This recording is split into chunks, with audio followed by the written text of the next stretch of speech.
ప్రపంచమంతా ఎదురు చూస్తున్నటువంటి రామ మందిర ముహూర్తం అనేది దగ్గర పడుతోంది. భవ్య దివ్య నిర్మాణానికి సంబంధించినటువంటి వేడుకకి అయోధ్య నగరం అంతా సమాయత్తమైంది. ఇందులో భాగంగానే ఐ డ్రీమ్ న్యూస్ చేరుకుంది అయోధ్యాపురికి.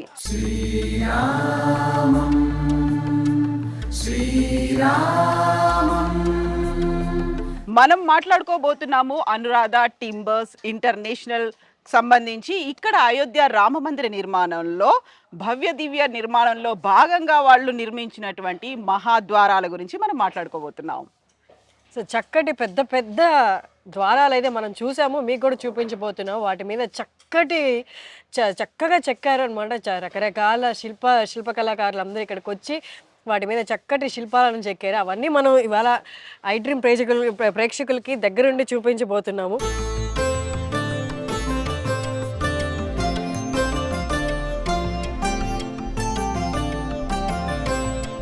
రామాలయ నిర్మాణం అనేది కంప్లీట్ గా ఉత్తర భారతదేశ నిర్మాణ శైలిలో కనిపిస్తుంది. నాగరా నిర్మాణ శైలి. మనకి దక్షిణ భారతదేశానికి సంబంధించి చూసుకుంటే ద్రవిడియన్ కల్చర్ అనేది ఎక్కువ కనిపిస్తే, రామాలయ నిర్మాణం అంతా నాగరా శైలిలో నిర్మించారు. ఎట్ ద సేమ్ టైం మహాద్వారాలు కూడా అదే నిర్మాణ శైలిలో కనిపించడం ప్రత్యేకత. ఇక్కడ ప్రస్తుతం మనం ఉన్నటువంటి అనురాధ టింబర్స్ ఇంటర్నేషనల్ రామ జన్మభూమి అయోధ్యకు సంబంధించినటువంటి మహాద్వారాల గురించి మాట్లాడుకుంటే, ఫస్ట్ అనురాధ టింబర్స్ అనగానే మాకు యాదగిరి గుట్టలో నిర్మించినటువంటి మహాద్వారాలు అక్కడ అద్భుతంగా అంత వైభవంగా కనిపించాయి. ఇమ్మీడియట్గా అక్కడి నుంచి అయోధ్యకు వచ్చేసారు మీరు. సో ఒకటి దక్షిణ భారతం, ఇంకొకటి ఉత్తర భారతం, అండ్ రెండు డిఫరెంట్ స్టైల్స్ ఉన్నాయి. మీరు మహాద్వారాల్ని నిర్మించడం ఆల్మోస్ట్ 44 ద్వారాలు అనుకుంటాను కదా. శ్రీ యాదగిరి గుట్ట లక్ష్మీ నరసింహ స్వామి వారి తలుపులు చేసిన ఆ స్వామివారి ఆశీర్వాదం వల్లే మమ్మల్ని లక్ష్మీ నరసింహస్వామి అయోధ్యకు పంపించారని మేము ఫీల్ అవుతాం. ఆ భగవంతుడు అనుగ్రహం వల్లే మాకు ఇంత అవకాశం వచ్చింది. మీ వంటి వారు హైదరాబాద్ నుంచల్లా అయోధ్య వచ్చి మమ్మల్ని ఇక్కడ ఇంటర్వ్యూ చేయటం కూడా ఆ రాములు వారు ఆ నరసింహస్వామి ఆశీర్వాదం అనే అనుకుంటున్నాము.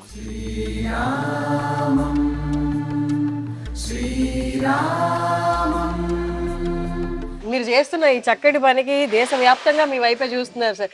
ఎలాంటి రామరాజ్యంలో బిల్డ్ అయిపోతున్న ఈ టెంపుల్ కానీ, ఈ శిల్పకళాకారులు చేస్తున్న పని కానీ ఎలా ఉండబోతుందని ప్రపంచం అంతా మీ వైపే చూస్తున్నారు. అందులో భాగంగా మేము వచ్చాము. మీరు అన్నట్టు ఇది దైవాశీస్సులు. ఎగ్జాక్ట్లీ. యాక్చువల్గా అక్కడి నుంచి ఇక్కడికి అయోధ్యకి రావడం, రామ జన్మభూమికి రావడం, రామ మందిర నిర్మాణాన్ని చూడడం, ప్రారంభోత్సవం, ఇవన్నీ అదృష్టం ఉంటే తప్ప కాదు. రాముడు పిలిస్తే తప్ప ఇక్కడికి రామనుకుంటాం. బట్ మీరు ఇందులో ఈ ఒక మహద్భాగ్యంలో 1000 ఏళ్ల పాటు నిలిచి ఉండేటువంటి నిర్మాణంలో మీరు భాగస్వాములు అయ్యారు. మాకంటే మించిన అదృష్టం మీది కదా. సార్ చెప్పండి సార్, అంటే ఈ 44 ద్వారాలు అని చెప్పారు. 44 ద్వారాలు ఇంక్లూడింగ్ గర్భగుడి కూడానా? గ్రౌండ్ ఫ్లోర్లో 18 తలుపులు, ఇందులో 14 బంగారు తాపడం జరుగుతుంది. ఇప్పుడు ప్రాణ ప్రతిష్టకు సంబంధించి మేము ఫిక్సింగ్ రేపటి నుంచి మొదలు పెట్టేస్తున్నాము. ఆఖరి ఘట్టం అది. బంగారం సెక్యూర్డ్ వేర్ హౌస్లో ఇప్పుడు బిగిస్తున్నారు. రేపు మధ్యాహ్నం 3:30 నుంచి మేము గుడి లోపల పర్మనెంట్గా తలుపులు బిగించేస్తాము. అందుకనే బాగా పని ఒత్తిడిలో ఉన్నాము. అయితే శ్రీరాములు వారికి కావలసిన అన్నీ కూడా సమయానికి అందుతున్నాయి. అది గొప్ప విషయం. మాకు వచ్చిన అతిపెద్ద ఛాలెంజ్ ఏంటంటే చాలా తక్కువ సమయంలో మేము ఇంత పని చేయాల్సి వచ్చింది. చేయగలిగాము. స్వామివారి ఆశీర్వాదం వల్ల రేపు మేము సక్సెస్ఫుల్గా బిగించేస్తే మాకు చాలా మీరు అనుకున్న పని విజయవంతంగా రాములవారి ఆశీస్సులతో. సార్ అయితే మనకి ఇక్కడ వెనక కనిపిస్తుంది కదా, ఈ పర్టికులర్ తలుపు ఎక్కడ ఫిట్ చేయబోతున్నారు సార్ టెంపుల్లో? ఇవి మండపాల్లో వస్తాయి. ఇదే డిజైన్. సుమారు 12 తలుపులు ఇటువంటి నగిషీలతో గుడి చుట్టూతా ఉన్న అన్ని మండపాలు, ద్వారం, లోపలికి వెళ్ళే దారి, గుడి మండపం, నృత్య మండపం, ఈ మండపాలన్నిటికీ కూడా ఈ తలుపే వస్తుంది. ఇదే డిజైన్ రకరకాల ఎత్తులు, రకరకాల వెడల్పుల్లో తయారు చేశాము. ఎక్కడ ఉన్న ద్వారం దగ్గర ఉన్న ఓపెనింగ్ను బట్టి ఇది డిజైన్ ప్రకారం ఇదే డిజైన్ రిపీటెడ్గా వస్తుంది. ఇప్పుడు ఇది ఈ పర్టికులర్ తలుపు సార్ అంటే ఎక్కడ వస్తుంది? ఏ టెంపుల్కే వస్తుంది? టెంపుల్ ఫిట్టింగ్ అనేది లోపల మండపం తలుపు మండపం తలుపుకి. సార్ దీని హైట్ ఎంత ఉంది సార్? ఇది 9 అడుగులు 9 అంగుళాలు ఎత్తుంది, సుమారుగా 5 అంగుళాల మందం. రకరకాల వెడల్పుల్లో ఈ తలుపులు మేము తయారు చేసాం. అన్నిటికీ సేమ్ ఇలాగే గజరాజులు వచ్చేటట్టు. గజరాజులు, పద్మం, దేవతామూర్తులు, నగారి శైలి లతలు ఇవన్నీ కూడా దీనిలో చెక్కించడం జరిగింది. సార్ మనం మామూలుగా చూస్తే అప్పటి కాలంలో ఇదే ఈ హైట్లో ఒకటి చెక్కాలి అంటే, తలుపు చెక్కాలి అంటే నాకు తెలిసి సంవత్సరాలే పట్టుండొచ్చు.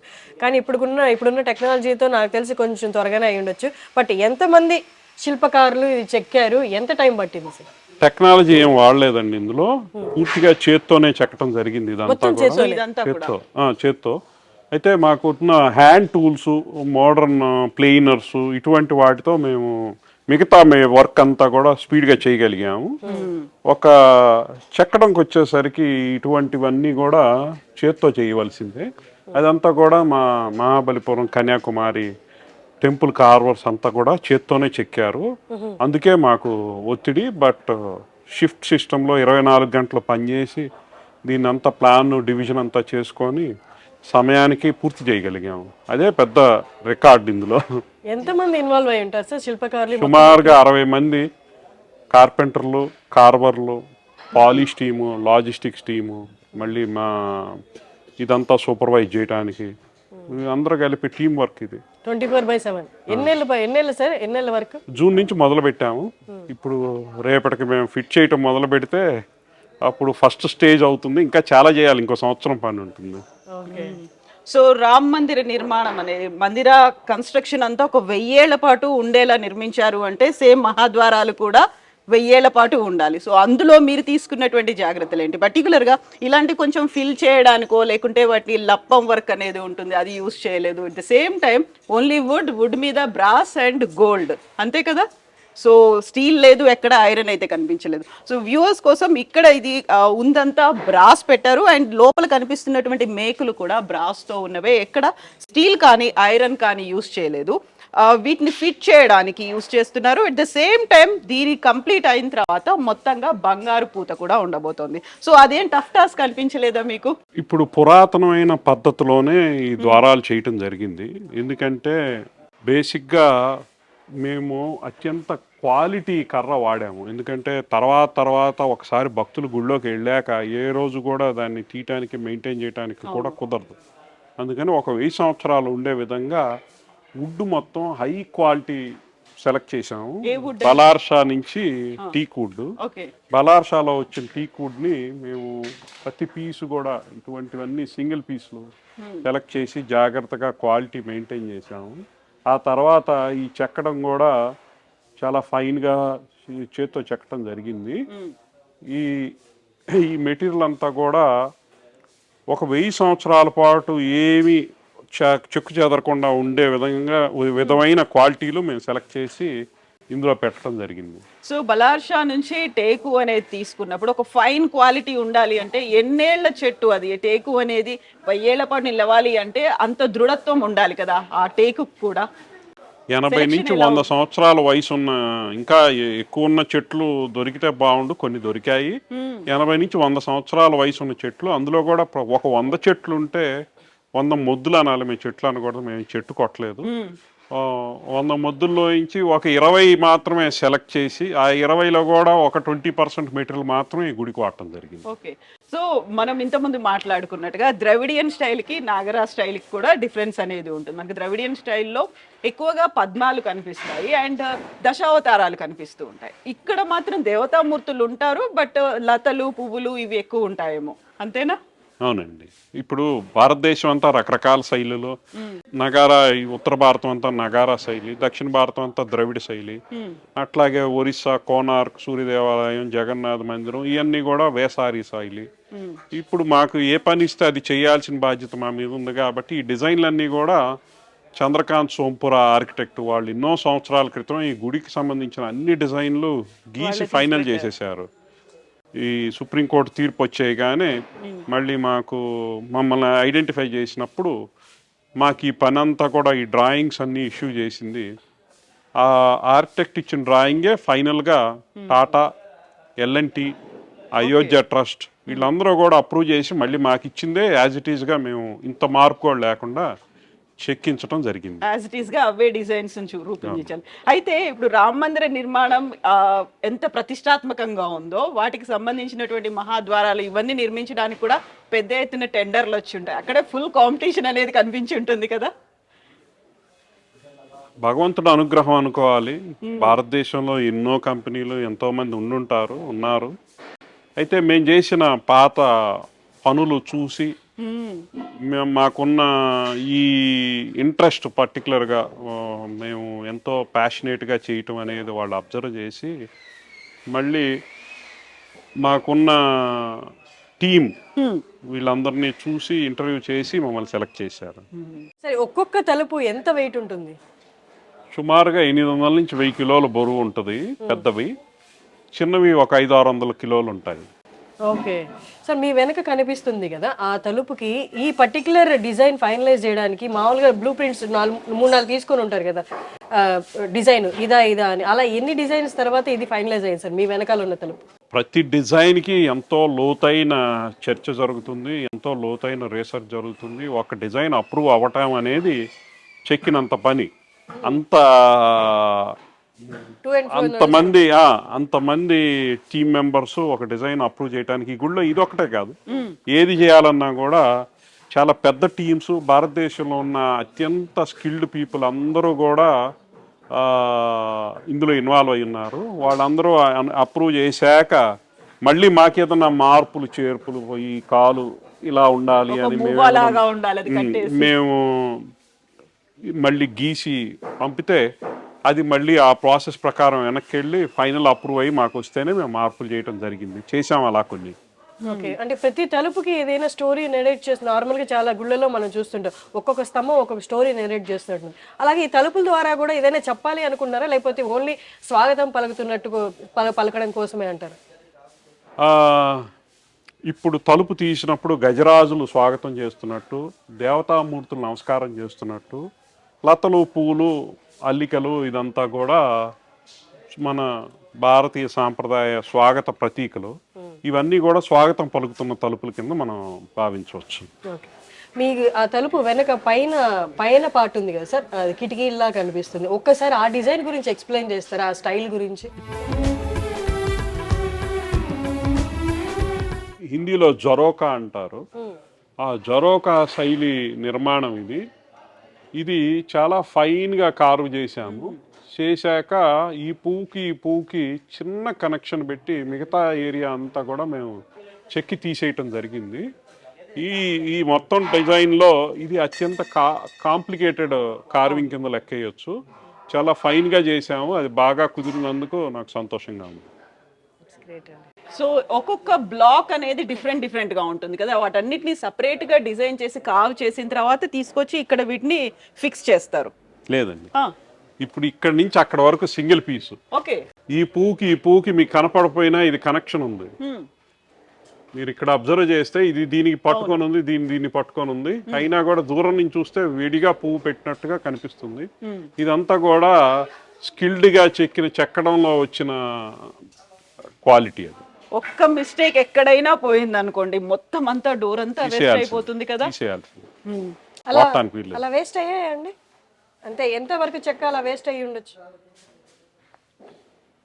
అదృష్టవశాత్తు పెద్దగా లేవు. సో దేవుడి పని అవును. సో అక్కడ మనకు చిత్తశుద్ధి సంకల్ప శుద్ధి ఉంటే అన్ని అలా క్లియర్ అయిపోతాయి అంటారు కదా. నేను ఇప్పుడు అడిగిన దానికి సో ఇది కావచ్చు ఒక ఎగ్జాంపుల్. అంటే ఇక్కడ ఇది ఒక బేస్ ఉంది, ఆ తర్వాత దీన్ని ఫిక్స్ చేసి ఉంటారు అంతేనా, లేకుంటే మొత్తం ఒకే బ్లాక్ ఇదంతా కూడా? బ్యాక్ ప్యానల్ అంటారండి. ఇప్పుడు మన దేవాలయ తలుపులన్నిటికీ కూడా బ్యాక్ సైడ్ ఒక ప్యానల్, అంటే బరువు అంతా కూడా బ్యాక్ ప్యానల్ మీద ఉంటుంది. ఆ బ్యాక్ ప్యానల్ వచ్చి 2.5 అంగుళాలు నిలువు, ఎక్కడా జాయింట్ లేకుండా ఫుల్ లెంత్ హైట్ పీసెస్ వాడతాము. ఆ పైన ఉన్నది ఇప్పుడు ఈ కనపడే ఈ నగిషి అంతా కూడా ఈ చెక్కడం అనేది ఫ్రంట్ ప్యానల్. అంటే ఇది వేరుగా ఇంకొక పీస్, ఇదంతా కూడా దాని మీద మేము ఫిక్స్ చేయటం జరుగుతుంది. ఓకే, ఆ ఫిక్సింగ్ కూడా వాడిన మెటీరియల్ కేవలం కలప మాత్రమే, ఇంకా అందులో నో ఫారిన్ మెటీరియల్ అనేది అసలు ఏది వాడలేదు. ఇంకా అంటే ఇనుము, స్టీలు అవి వాడలేదు. బ్రాస్ వాడతాము, వుడ్ జాయినరీ ఎక్కువ వాడు. Okay, yes. ఇప్పుడు గర్భగుడి ద్వారాలు అయితే ఆల్రెడీ టెంపుల్కి వెళ్ళిపోయాయి. ఇప్పుడు అక్కడ ఒక్కసారి ఆ డిజైన్ గురించి ఎక్స్ప్లెయిన్ చేస్తారా? గర్భగుడి ద్వారాల డిజైన్ గురించి, శైలి గురించి. మయూరం అన్ని గర్భగుడి తలుపులు 12 అడుగులు ఎడల్పు, 9 అడుగులు ఎత్తు, ఫోల్డింగ్ మోడల్లో ఆ డిజైన్ చేయడం జరిగింది. ఎందుకంటే మిగతా గుళ్ళల్లోకి ఇప్పుడు కట్టే మోడర్న్ గుడికి భక్తులు విపరీతంగా వస్తే దర్శనం చేసుకోవటానికి స్వామివారి తలుపు వెడల్పు ఉండాలి అనే ఆలోచనతో వాళ్ళు అంత పెద్ద డిజైన్ పెట్టారు, అంత వెడల్పు పెట్టారు. 12 అడుగులు వెడల్పు ఫోల్డ్ అయ్యే విధంగా తలుపు తయారు చేశాము. ఆ తలుపుకి 5 అంగుళాల మందం పూర్తి బంగారం ప్లేటింగ్ జరగబోతుంది. సో బంగారు ప్లేటింగ్ కూడా అనురాధ టింబర్స్ మీరే చేస్తున్నారు? మేము బంగారం వాళ్ళు కలిసి కోఆర్డినేట్ చేసి చేస్తున్నాము. ఓకే. అది ఎక్కడ అండి బంగారం వాళ్ళు చేసిన వాళ్ళు? వాళ్ళు ఎక్కడ నుండి? తెలుగు ఇప్పుడు వాళ్ళ? ఫుల్ గుడి లోపల మీడియా అన్ఫార్చునేట్లీ నాట్ అలౌడ్. గుడి లోపల సెక్యూర్డ్ రూమ్ లో పని జరుగుతుంది. నేను ఇప్పుడు ఈ ఇంటర్వ్యూ అవగానే అక్కడికి వెళ్ళబోతున్నాను. సో బంగారు ప్లేట్ చేస్తున్నారు కదా, ఆ ప్లేటింగ్ అంతా ఎక్కడి నుంచి వచ్చారు వాళ్ళు? తెలుగు రాష్ట్రాల నుండా లేకపోతే ఎక్కడి నుండా? వారు ఉత్తర భారతదేశం వాళ్ళు, తనిష్కో కంపెనీ అనుకుంటాను, లేదా వారికి సంబంధించిన వాళ్ళు అది మానిటర్ చేస్తున్నారు. Okay okay. అది బరువు ఎంత ఉంటుంది సార్? గర్భగుడి ద్వారాల బరువు ఎంత ఉంటుంది? ఒక్క గర్భగుడి వరకు సుమారు 1000 నుంచి 1500 కిలోల బరువు కలపతో కలిపి ఉండొచ్చు. అందులో బంగారం ఎంత వాడతారో నాకు కరెక్ట్గా తెలియదు. ఓకే. ఆ కలప సపరేట్గా గర్భగుడి కాబట్టి అదేమైనా స్పెషల్గా ఎక్కడి నుంచి తెప్పించారా, లేకపోతే ఇప్పుడు మనకు వచ్చినవన్నీ కలప వచ్చిన దగ్గర నుంచి అది కూడా వచ్చింది?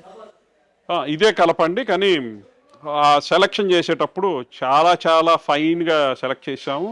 కార్వింగ్లో కూడా చాలా సమయం బట్టే లోతైన ఫైన్ కార్వింగ్ చేసాం గర్భగుడికి. బట్ ఇంత చెక్క దొరకడంలో, అంటే తీసుకురావడంలో ఎక్కడైనా తక్కువ అవ్వడం కానీ అలా ఏమైనా జరిగిందా సార్? దొరకపోవడం? ఇబ్బంది పడుతున్నామండి, కలప కావాల్సినంత దొరకట్లేదు. అది కొంచెం లేట్ అవటానికి కారణం కూడా అదే. Okay okay. మనం ఇందాక మీరు చెప్పినట్టు ఎక్కడి నుంచి సార్ తీసుకొచ్చి?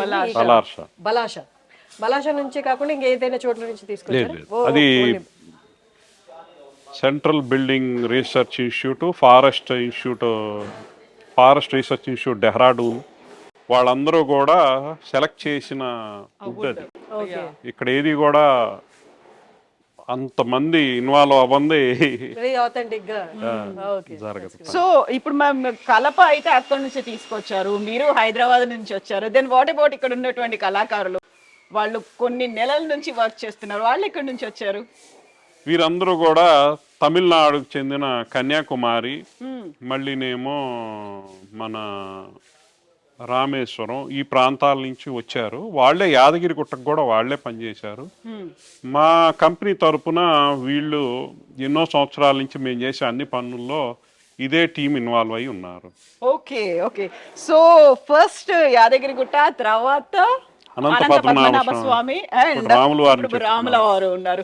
సో నెక్స్ట్ ఏంటి అంటే ఆల్రెడీ భగవంతుడు ఎక్కడ పంపితే అక్కడికి వెళ్తాం. సో ఇప్పటికైతే ఏం లేదు, జస్ట్ వెయిటింగ్ ఫర్ భగవంతుడి ఆజ్ఞ. ఇంకా ఇక్కడ పని ఉంది కదా, ఇంకా అవ్వలేదు. మేము సగం అయిందంతా కేవలం ఒక ఫస్ట్ ఫ్లోర్, గ్రౌండ్ ఫ్లోర్ మాత్రమే, ఇంకా 2 ఫ్లోర్లు ఉన్నాయి. ఇంకా సంవత్సరం పని ఉంది. సో 3 అంతస్తుల్లో నిర్మాణంలో ఇంకా సంవత్సరం అయితే కంటిన్యూ చేయాలి. చుట్టుపక్కల బిల్డింగ్స్ కూడా ఉన్నాయి కదా, పర్కోట, అచ్చగా ఈ డిజైనే కాకుండా నార్మల్ తలుపులు కూడా మేము చేస్తున్నాం. ఓకే. గుడితో పాటు నగరంలో కూడా చాలా మార్పులు జరగబోతున్నాయి. దాంట్లో మీ వర్క్ గురించి, మీ పార్ట్ గురించి చెప్పరా?